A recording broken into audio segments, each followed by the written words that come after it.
네, 국민의힘에서는 윤석열 전 검찰총장을 향한 다른 대선 주자들의 공약 공세가 매섭습니다. 공약 베끼기 논란을 해명하지 못했다며 유승민 캠프가 윤 전 총장의 후보직 사퇴까지 요구하자 윤석열 캠프가 적극 반박에 나섰습니다. 정치부 취재기자 연결해 보겠습니다. 이경국 기자. 네, 정치부입니다. 네, 공약 베끼기 논란이 이틀 전 TV토론회 과정에서 불거졌었는데요. 지금 이후에도 후보 간 이 공방이 좀 계속되고 있군요. 네, 그렇습니다.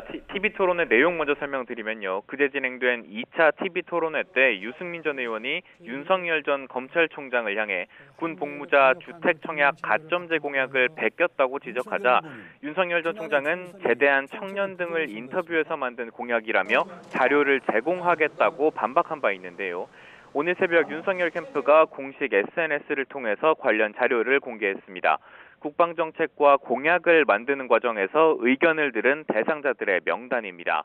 공약 베끼기 논란에 적극적으로 해명하며 정면 돌파에 나선 겁니다.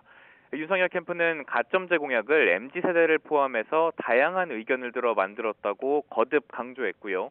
이와 함께 공약은 시대상구와 국민의 삶이 반영되는 만큼 유사한 공약이 얼마든지 있을 수 있다며 공약의 선후관계를 따지기보단 건설적인 토론을 하자고 꼬집기도 했습니다.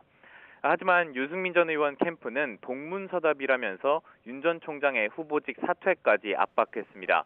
애초 공개하겠다던 인터뷰 자료 대신 명단만 제시하면서 동문서답을 하고 있다는 겁니다. 군 복무자 청약 가점 공약이 나온 배경을 이해하고 근거 자료를 제시해야 맞는 거 아니냐고 거세게 반박하기도 했습니다. 또 자료 공개가 늦어진 데 대해서는 윤 전 총장이 거짓말을 한 거라며 후보직 사퇴 사유라고도 강조했습니다. 다른 후보들도 주택 청약에 대한 윤석열 전 총장의 답변을 보면 정책에 대한 이해 자체가 떨어지는 거 아니냐며 검증 공세를 강화하고 있는데요. 홍준표 의원은 어제 저녁 고려대 학생들과의 토크쇼를 마친 뒤에 이 점을 지적하기도 했습니다. 들어보겠습니다. 공약이 턱ጥቀ거림도 있는 것도 아니고 베끼기 좀 하자 그 말 아닙니까? 그래서 베끼는 거는 좋은데 그게 공약이 소화가 돼야 돼요.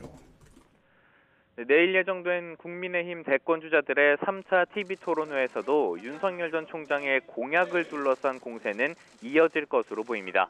지금까지 정치부에서 전해드렸습니다.